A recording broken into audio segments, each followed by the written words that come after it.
Dray Mack and Big Pig. King Dray Mack and Big Pig. King Dray Mack and Big Pig. So I'm sitting on a red light on Sunset and Sepulveda, and to the right of me is like UCLA. To the left is Brentwood, nice houses, hotels, Getty Museum, all of that. So if you know LA, you know that Sepulveda is the longest street in LA, and it runs right on the side of the 405. So a lot of people would either take 405 going towards the valley, or they take Sepulveda to go to the valley, so you can see more sights going that way. So that's what I'm going to do at 2 in the morning. There's nobody really out, so I think this is time for me to kind of get in my car and open it up. I'm on that red light turns green, so I punch it. I go from first gear, from 40 miles per hour, to second gear, I'm going 65. Third gear, I'm going like 90.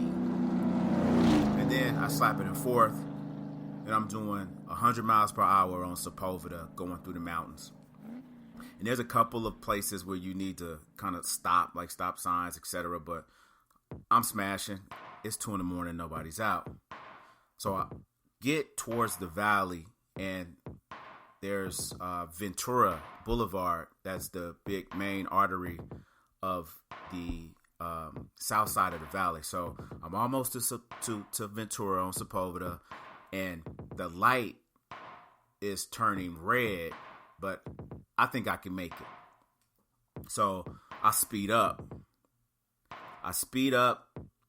I'm going through the intersection, and I see 2 headlights out of nowhere, and I see a number on the car, like it's a race car, out at 2 in the morning, speeding down Ventura Boulevard. So me and that car collide, like boom. I go rolling and flying upside down. My car is spinning. It's out of control. I can see out of my car while I'm spinning and going upside down. I can see the other car go out of control and start to carom off of parked cars, hit a fire hydrant. It flips too. All you see is mangled metal, tore up cars, flesh torn. But wait, this isn't real. This didn't happen. But this is just how my mind works to get me to the point to what I want to talk about today. And that's the intersection of race and sports and where they collide. Now, what do I mean by that? What I mean by that is there's a lot of intersectional crashes in recent times, like with race and sports, like Kaepernick kneeling and people being outraged. But at the same time, shortly after, you see a cop kneeling the same way on a man's neck, and it wasn't that many people from that side who had a problem with Cap that were outraged. And how the black quarterback was initially not smart enough, not a good leader, that he ran around too much, that he couldn't throw accurately. He just couldn't win. That's what they used to say. He can't win. Then he gets wins, and then they want him, okay, well, that was a fluke. Do it again. And at the same time, there were plenty of great quarterbacks like Dan Marino and Aaron Rodgers, Breeze, Manning, who either didn't win or they didn't win as many people thought, but they still didn't get that jacket slapped on them that the black quarterback did. Then you have like head coaches and head coaching candidates. You had to make up the Rooney Rule in the NFL just so black candidates can get an opportunity to interview for a job. They say things like they can't lead men, or they might be too lenient with the players, or they don't have the work ethic. Stuff like that. And it goes on, like baseball. Like you got MLB pitchers that they say can throw, but he can't pitch. Or he can play outfield, but you need to know a little bit more on the infield. And he doesn't know the game well enough to be a manager, et cetera, et cetera. This stuff just goes on and on and on and on. So this is kind of where race and sports intersect, if you can feel me on that. Now, these kind of beliefs and tropes brought me to the point to where I wanted to look back and kind of take a retrospective glance back on who was the first American-born athlete that was in the spotlight, who went through this first intersection of sports and race. Like, who was in the spotlight, the first black athlete that was really into this spotlight of where race and sports collided. Somebody at that highest level, and how we handled it, and how it compares to now, what we can do to kind of move forward with this. So it used to be a time when not giving a fuck would get you killed. Nowadays, that same attitude is kind of marketed. They put it in a baggie, throw it on a wrapper, and they slang it to us consumers. And we eat it up. We eat that shit up. All the time you see all these new little rappers, and it doesn't matter what color they are. They just put that, here, take this swag, here, take these clothes, here, take this saying, here, take this controversy, and then we eat it all up. But back in the late 1800s, and I'm talking about over 100 years ago, if you had that type of attitude, that kind of attitude would get you killed, especially as a black man being defiant to authority. Just looking somebody in the eye, just being seen in the presence of the wrong woman, flirting, whistling at somebody. See Emmett Till on that. To have some swag or anything that made somebody feel like you were stepping out of place in society would really get you killed.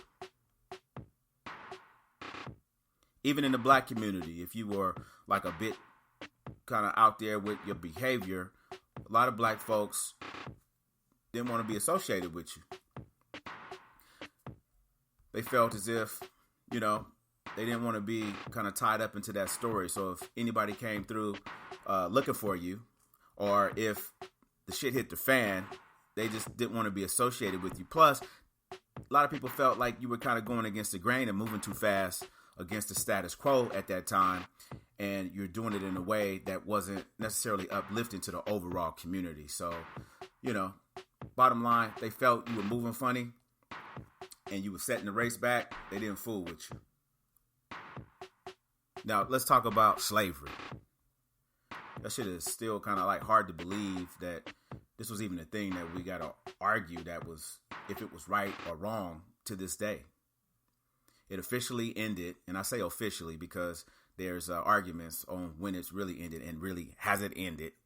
We don't, sometimes I wonder, but it officially ended in 1865. And to this day, we still feel the residue of it, and it's still present in 2021, like I said. So just imagine if the way we feel about it now, that there's still residue out there from this institution. Just imagine how people must have felt right after the Emancipation Proclamation and shortly after the Reconstruction of the South. Like right when they said, okay, you're free. How do you think, and what do you think was going through the minds of former slaves at that point? I mean, we still feeling it now, so I can only imagine how intense it was back then. It's like all of a sudden you're free to go.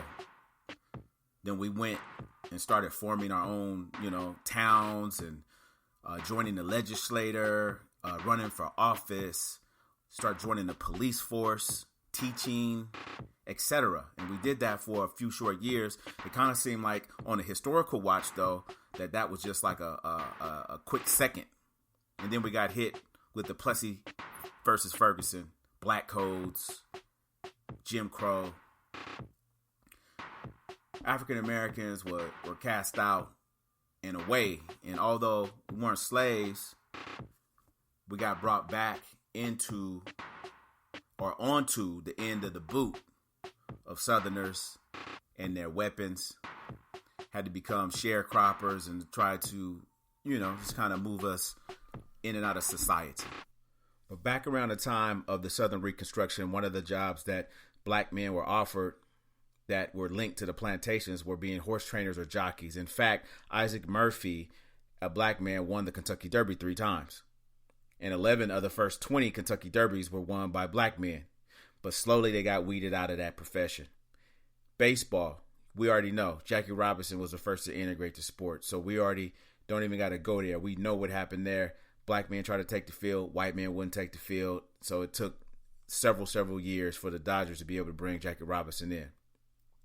Of the three major sports at that time, at the turn of the century, it was horse racing, baseball, and boxing. And boxing, of all those sports, we know is the one that people look at as the mano, the tough guy sport, the one that kind of would tell you if you're tougher than one man. And in this case, it was like one race is tougher than another race. That's how they felt about it back then. So at that time, 99% of people who fought that were white wouldn't fight black athletes. And why they wouldn't do it, you could probably guess. But at that time, they had a whole lot of excuses on why they wouldn't fight black men. Because, like I said, this was the sport of sports. This was the sport that showed if you had balls or not. This was a sport that was tailor-made for someone to think they were supreme over another. The only thing is it was an unspoken rule and a unsaid oath to the public that white fighters vowed to never give a black fighter the opportunity to win the heavyweight championship of the world. Now that's messed up. And why? I think you probably could guess. But the reasons that were given at the time would just make you mad. And, you can run them down in your imagination to kind of get to where I'm at with this. Even some of the old fighters, the old school ones like John L. Sullivan or Jack Dempsey, they all had an agreement that they wouldn't fight a black man. And primarily, I think it's because they didn't want to lose to a black man. So they drew what they called the color line. And this color line prevailed because, number one, they felt like black men didn't deserve the championship. And they just wouldn't know what to do with such a coveted position, because you got to think, heavyweight champion back then was just as famous as the president of the United States. I mean, that's super fame, especially for a black man, and calling attention to a black man at that time when they were trying to hide black people, they're trying to segregate black people, try to give them so-called separate but equal treatment.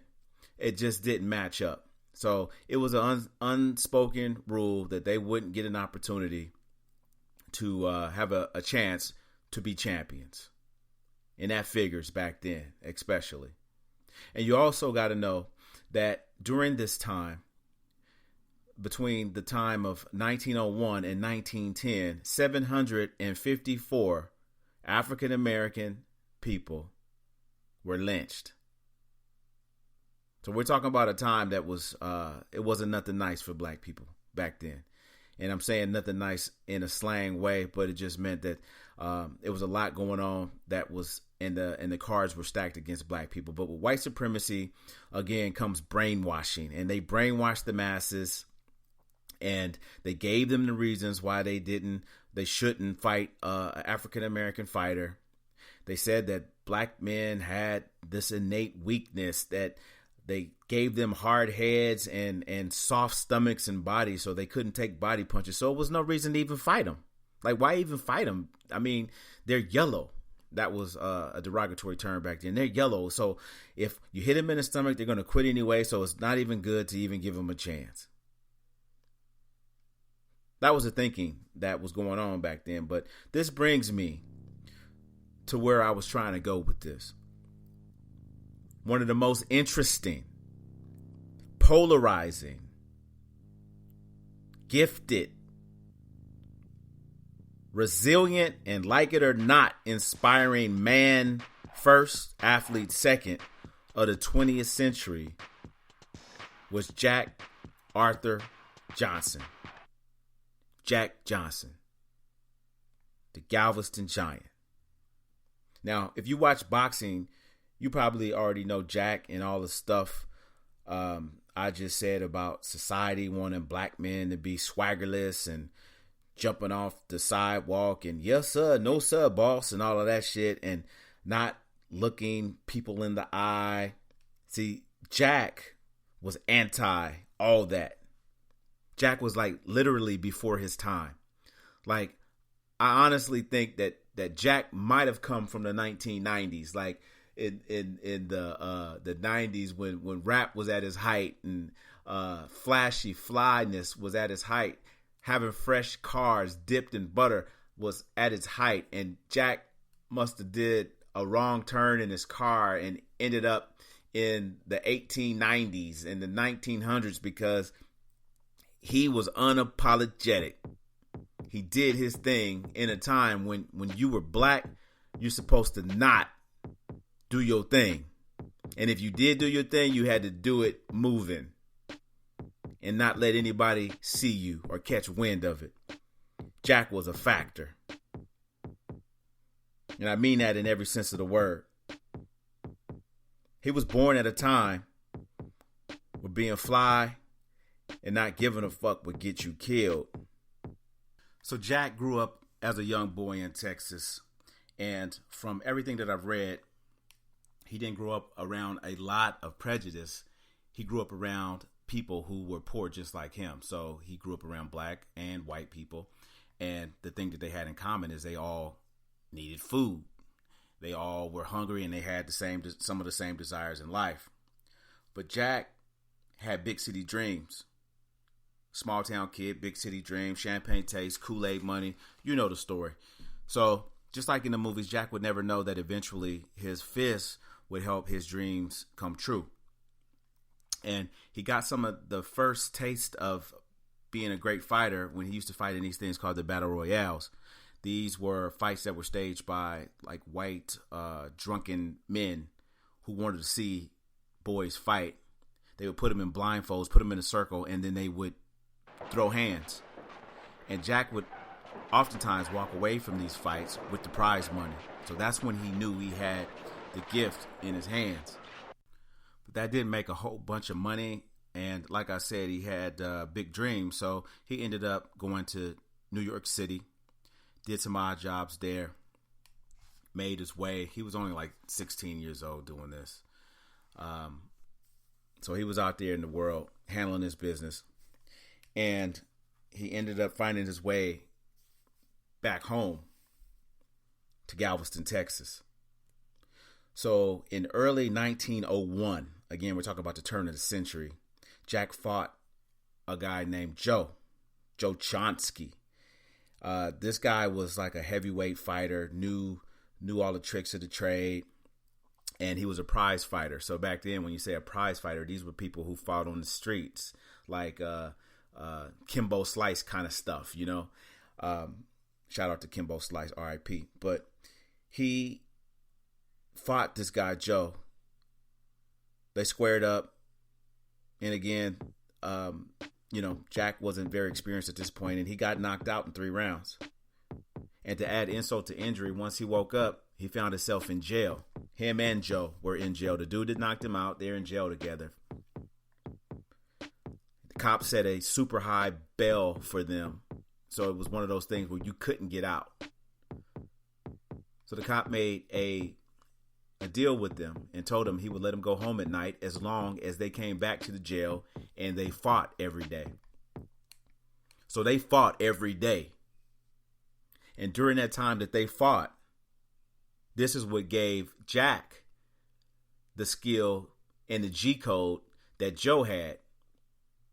So Jack credited Joe for giving him the G code and giving him the ability to learn the nuances of boxing. So this is where he got the confidence to now get out of jail and become a real fighter. Jack became the colored heavyweight champion of the world and defended his title 17 times.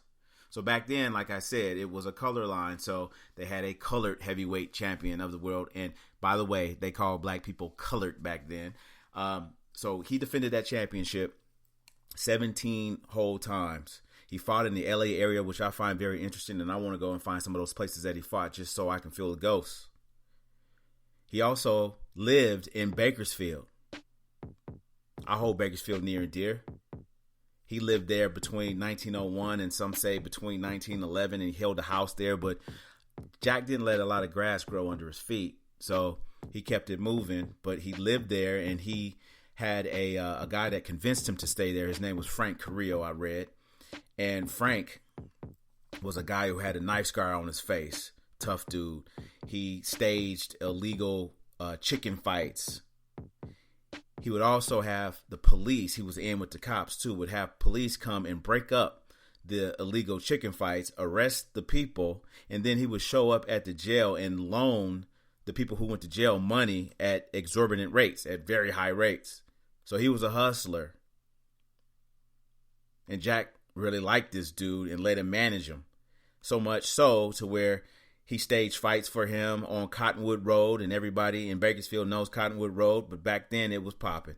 Jack lived in Bakersfield, by the way, in a white neighborhood back in the 1900s, and all those that know Bakersfield today knows that that is a big deal.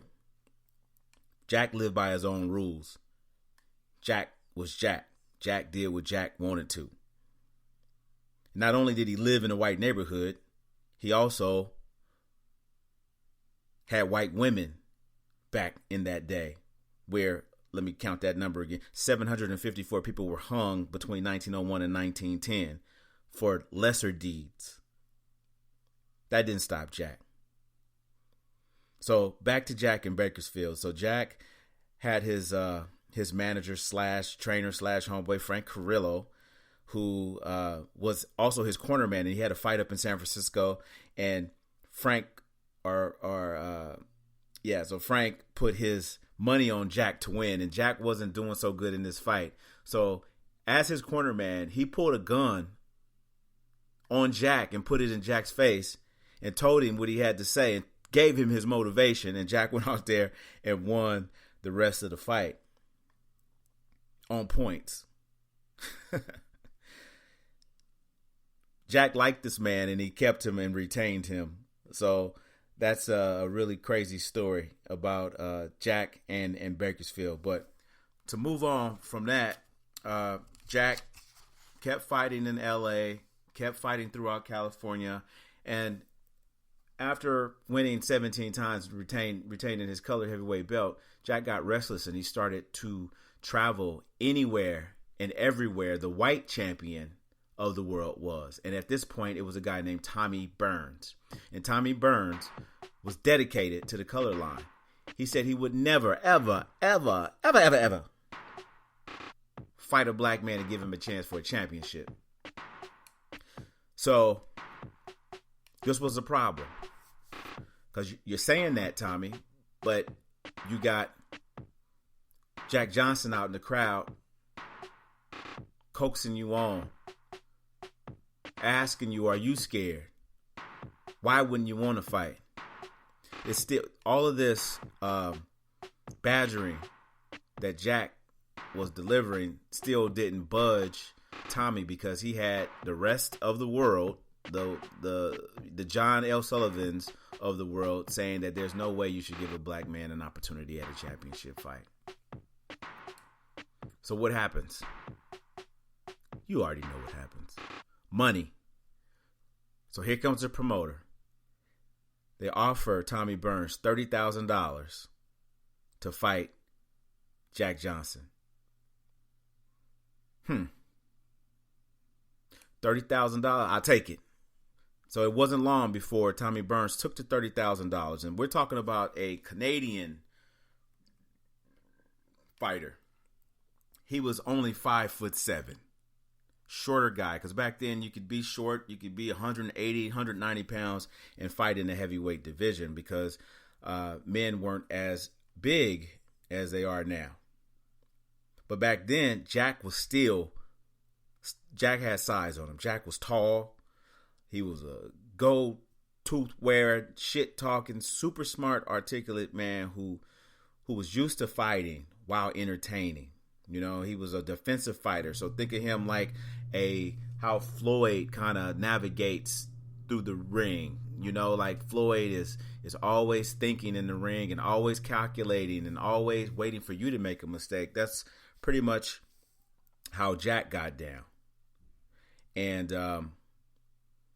that $30,000 made Tommy Burns think very, very much about his pocket, and he accepted the fight.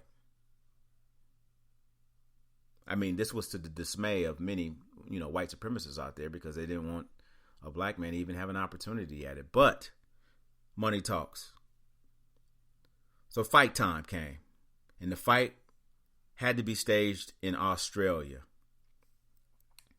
Good day, mate. Staged in Australia. 20,000 people at the fight, mostly white men, mostly drunk, and mostly against the black contender. Jack heard all the boos, all the racism, got stuff thrown at him, and in Jack Johnson fashion, he come in smiling with that gold grin, looking like he was going in for a practice and just for sparring. The man looked like he was unflappable. Nothing got to Jack.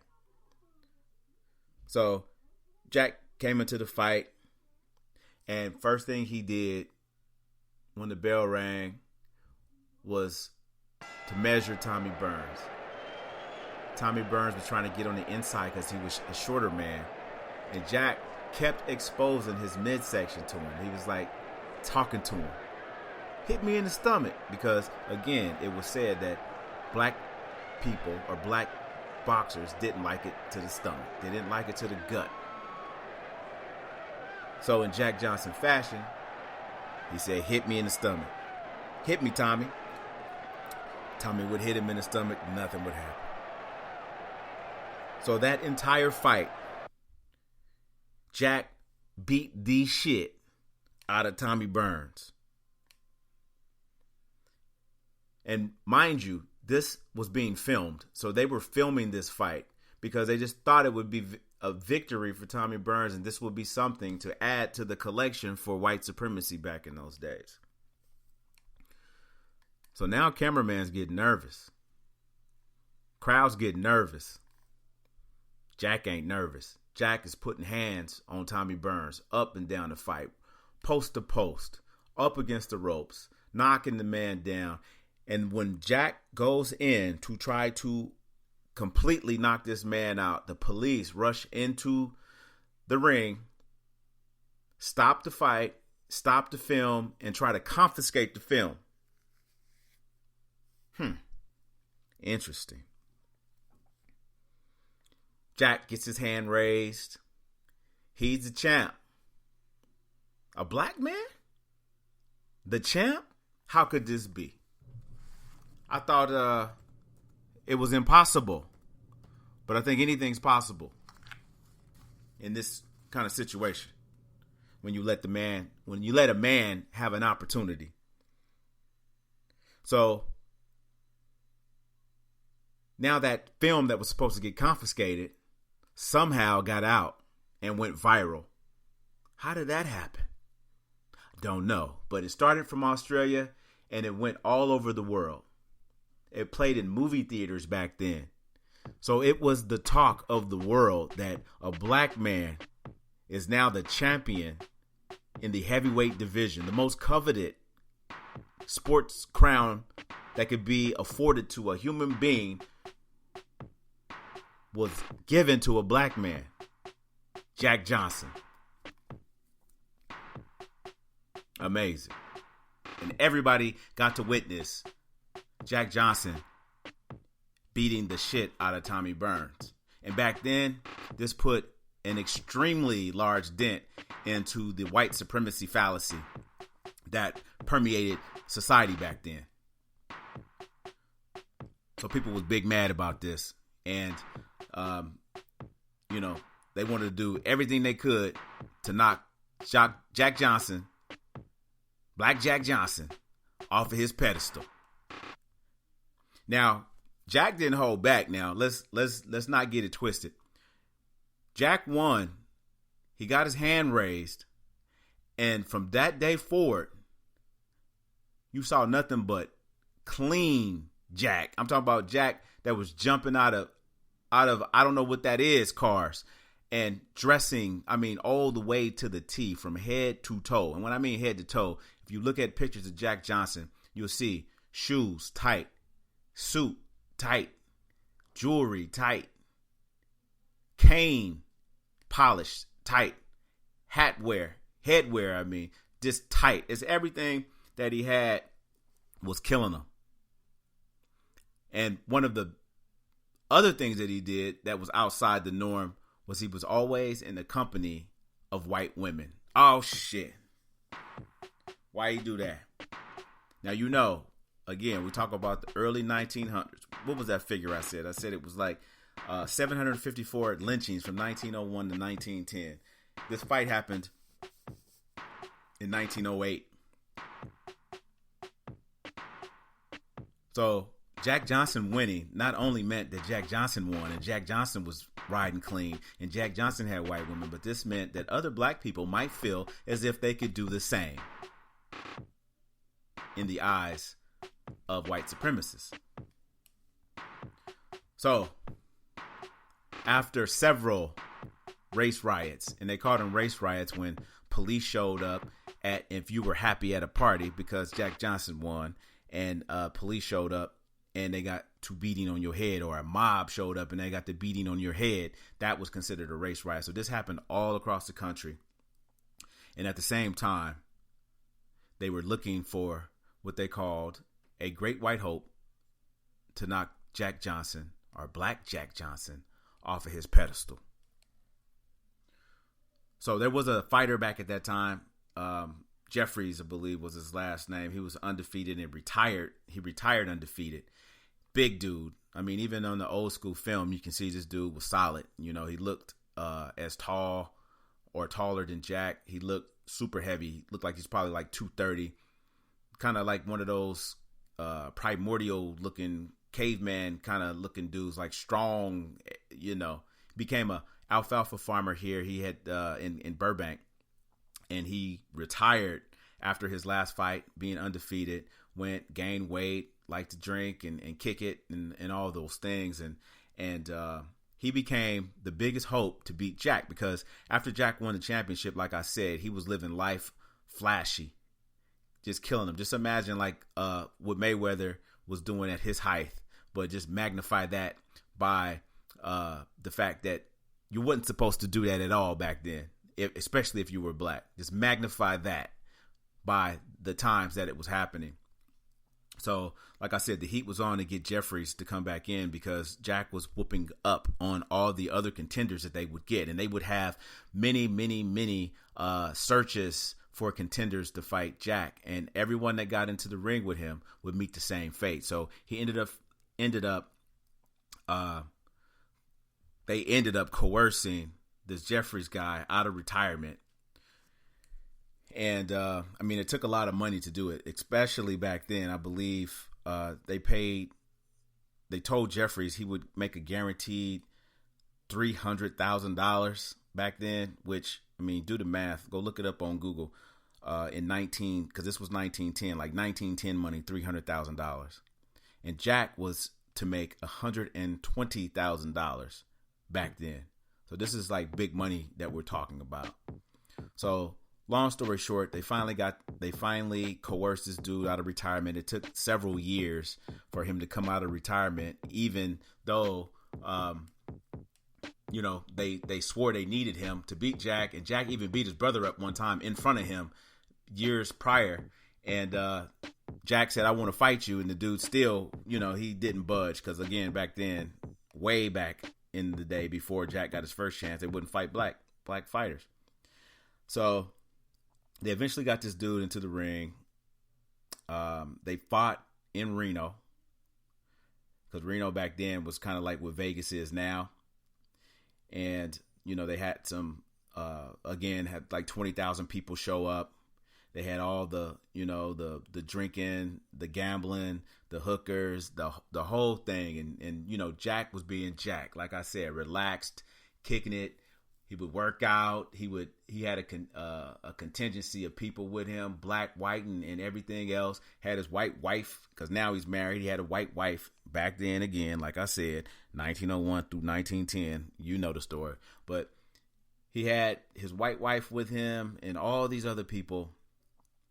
20,000 spectators showed up on the 4th of July, because this is how bad things got. And that made me think about like all the fights now that are staged on like Mexican Independence Day, 4th of July, all these signature dates. And a lot of this started with this fight that Jack fought against Jim Jeffries.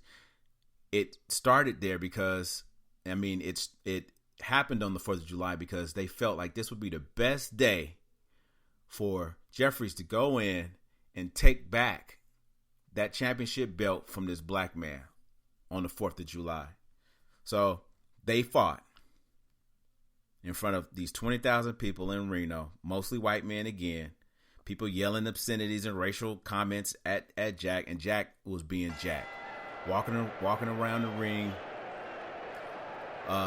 being defensive first and foremost, just to fill this guy out, make sure that all was good.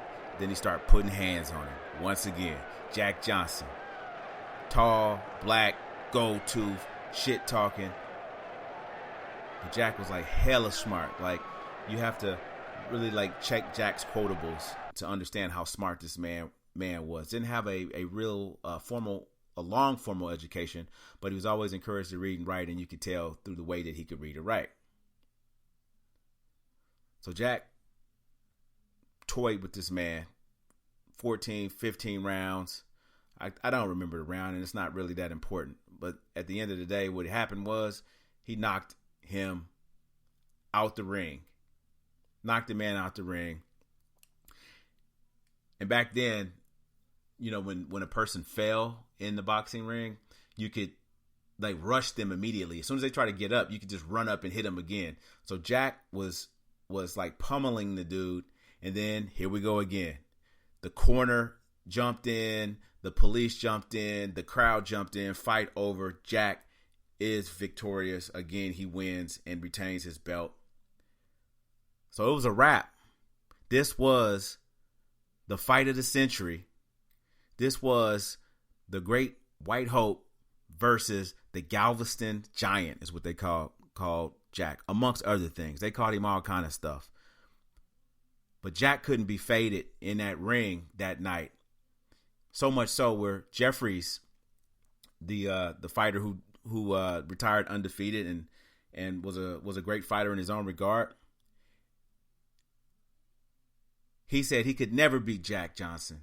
Even on his best day, he would never beat him. So he gave him his credit. And after that fight, it was hopeless for the Great White Hope. Like, there was no other fighters on the horizon. A black man held the title, held the championship, and there was nothing that could really be done to stop him inside the ring. So they had to try to find a way to beat him outside the ring. So like I said, he cleared out the whole division. In 1910, he beat everybody that there was to beat that were white champions or white contenders. And he didn't feel like it was a lot of money in fighting black champions back then, which, you know, wasn't cool, but that's the way he chose to do his business. He wanted to fight white champions and white contenders so he can get that green money. That's what he was about. So he tried to go and visit, he did go and visit England in 1911, and he set a fight up. The fight was scheduled to go on, but then shortly before the fight was to begin, the fight was declared illegal because they didn't want to see a black man beating up a English person, and because that would put a dent in the British Empire back then. Again, it was the whole white supremacy thing rearing its ugly head once again. While this was going on, there was some Chicago prosecutors, legislators, senators that were cooking up a way to bring Jack Johnson down. And one of the ways to bring him down was through this new law called the Mann Act. and they called it the Mann Act, but it was more like the Black Man Act, or the way that you could, look at it also was a black man messing with a white woman act. And that's really what it was all about. It was like Jack was too out there. He was too popping, too much of a sport. And when I say sport, I mean player, because that's what they called it back then. But he was too much of that, and he was too much for the sensitivities of a white supremacist during that time. So as he was, bouncing around with 2-3 women at a time, all calling themselves Miss Jack Johnson, he had legislators cooking up legislation to bring him down. I mean, Jack was living life, just killing them. I mean, making money, had nightclubs, beating people for high purses. And during this time, he had met a woman named Etta, and Etta was a white woman, of course, for Jack. And Jack was, liked her because she was beautiful and educated, and she had her stuff together, for him. But what happens was Etta got with Jack. Jack was still a player. She got depressed because she was just that type of person.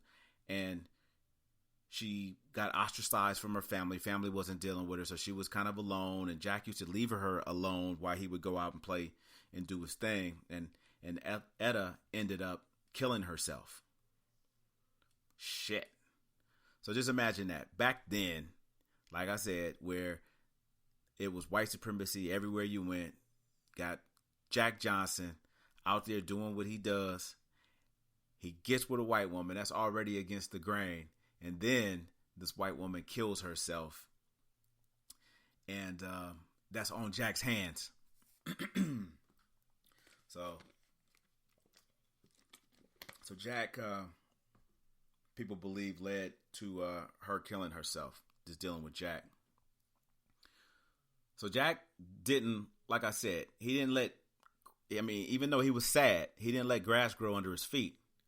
So soon after, he was with another white woman, 18-year-old. She was a white so-called prostitute back then. And Jack just got on about his business, doing his thing. So what this prompted was the Mann Act.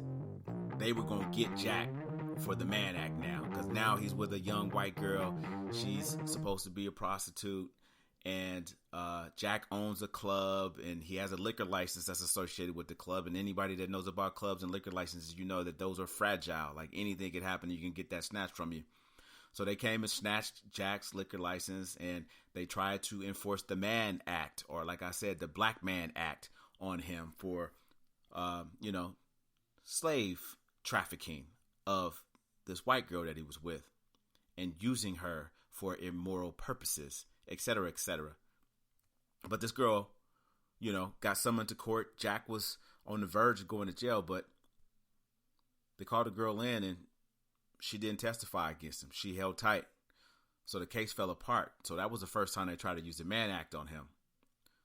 Then, like a month later, and this is how dirty the game was, Jack sent $75 to a girl that he used to know. And she traveled to meet him with that $75 to Chicago, and they both had consensual sex with each other. Then she used another $75 to buy a train ticket back home. So when she got home, and yeah, she was a prostitute too. She got thrown out of her whorehouse, so to speak, because she was with Jack. So they're throwing holes out of whole houses because they were black men back then. Okay. All right. Anyway, so less than like the 3 months after the lady Etta died, there were 2 Southern ministers. And when I say ministers, yes, I mean ministers. The the guys who say do unto others as you have them do unto you, and all that. But they recommended that Jack Johnson be lynched rather than prosecuted under the Mann Act for giving this lady $75 so she can come and have consensual sex with him. Hypocritical. But this is just how things were back then. So Jack got sentenced based on that because, you know, obviously she told on him because it was just that, you know, your luck is not going to continue for people going to court getting under that scrutiny and getting talked to about jail time and their livelihood getting taken and not snitch on you. So Jack got snitched on. He was sentenced to 1 year and 1 day in prison. So he fled the country. So Jack goes through Canada, England, him and Lucille. Lucille didn't snitch. That's his girl, you know. So they end up in France. And in France, they was cool with Jack. Jack became like a star amongst stars. They were naming all kinds of stuff after Jack, like bullets and drinks and foods and all sorts of stuff. So Jack became a really big star over there. And by 1913, he was trying to defend his title over there because he was a champ. So he defended his title and he won a fight over there.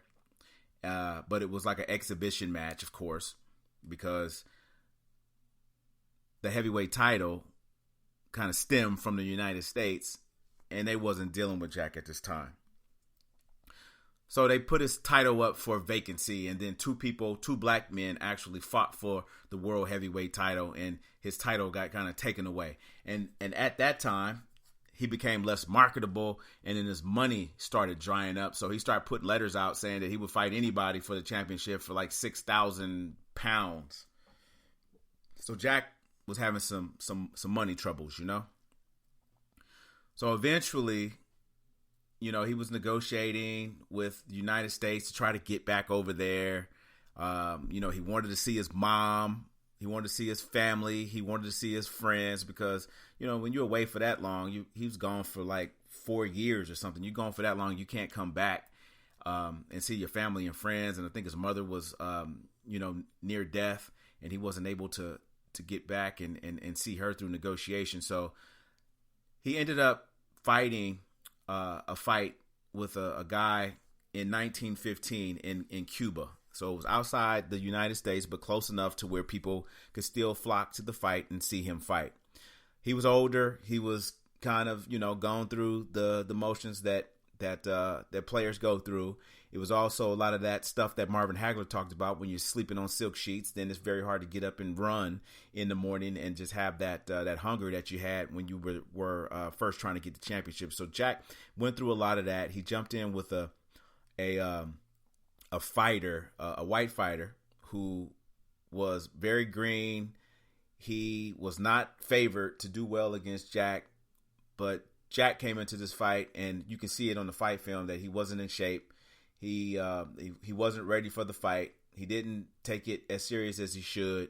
They fought in Havana, Cuba, which at fight time, it was over 100 and something degrees. I think they scheduled to fight, I want to say 45 rounds was the scheduled fight time. So it took 20 some plus rounds for the guy to actually knock Jack out. So there's pictures of Jack getting beat up and looking up with his back on the canvas, looking up at the sun. So many people thought it was a fixed fight. But fight fans know it always comes a time in a fighter's career where that's their day. It's when it's a wrap. You know, like Mike Tyson, we saw it in Muhammad Ali, we saw it in Sugar Ray Leonard. We didn't really get to see it so much in Floyd Mayweather. It was a little nuanced, but it's the day when you know that it's over for them. So that day came for Jack. Although he didn't stop fighting after that, that was the day where it was 100% officially he wasn't the same and it was a wrap. So right after that fight, Jack tried to get back into the U.S. But of course, the United States government didn't let him back in. It didn't issue him a passport. So it took 7 more years after Jack lost for them to allow any black person to fight for a championship. And it took 15 years before they allowed a black person to fight for the heavyweight championship. I mean, there actually had to be agreements that were written out for heavyweight championships. Go look up Joe Louis, to where they couldn't go out to nightclubs by themselves. They couldn't be seen in photos with white women, etc., etc. I mean, just the gall that people have and had back then was just amazing to me. I just don't know how they made it through, and I got to give all praises to the ancestors for paving the way and doing what they did and fighting this fight to make it a little bit easier for us today.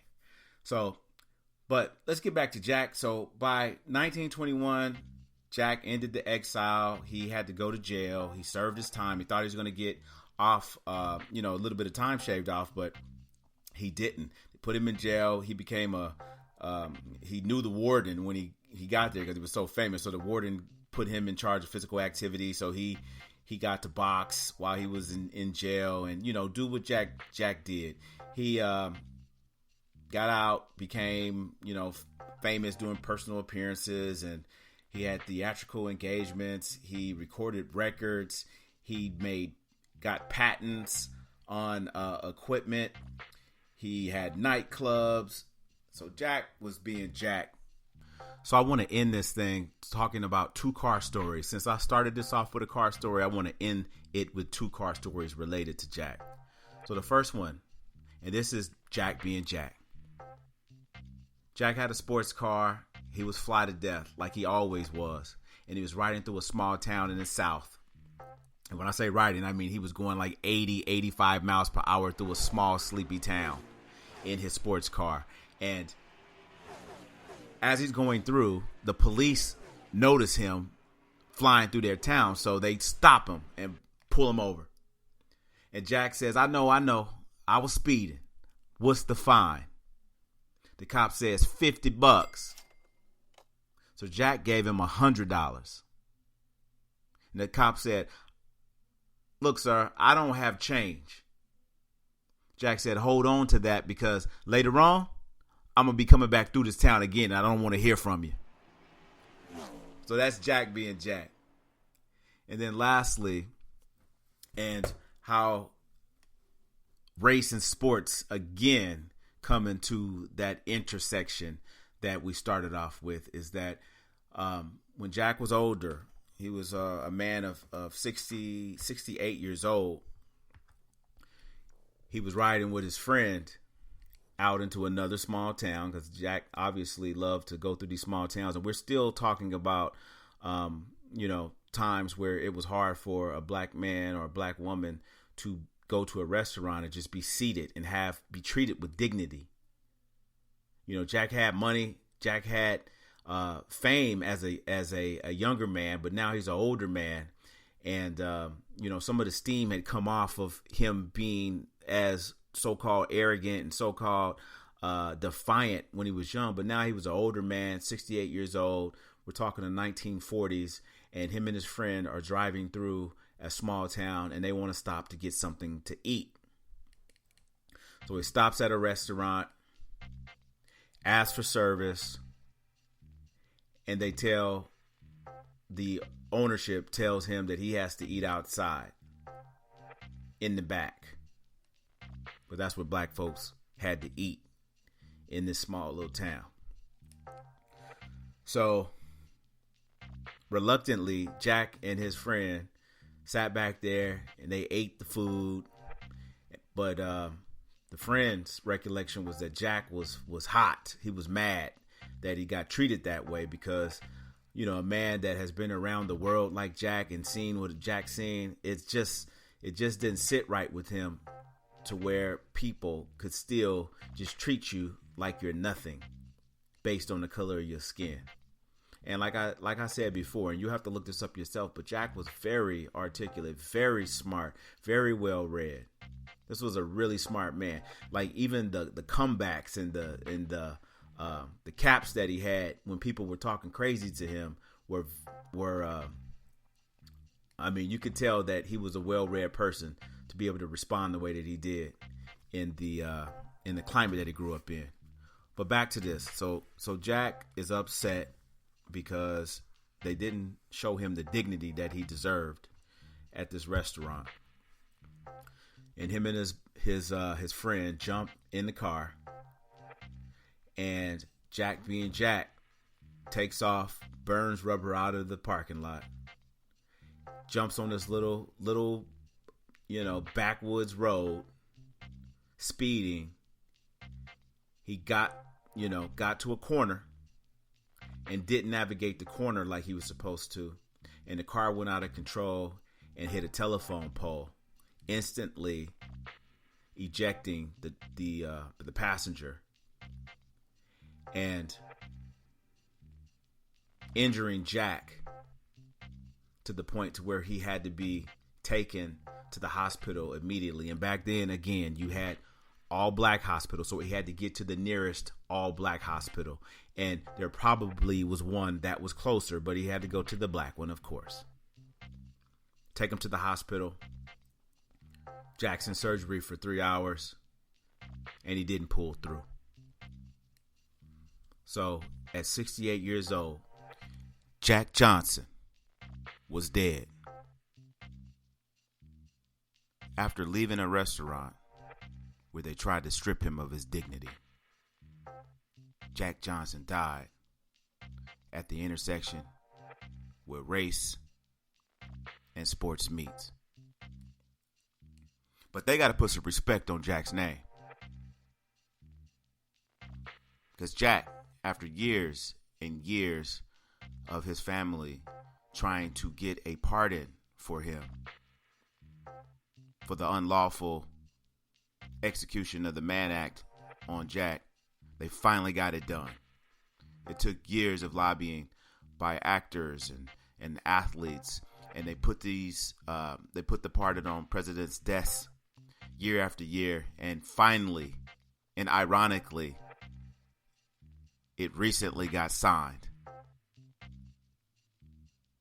by a person that I won't name, but Jack Johnson was pardoned. So put some respect on his name. He was a forebearer for those like Muhammad Ali, for Colin Kaepernicks of the world. Jack deserves his just due, and Jack got his just due. Now he can rest. I'm out.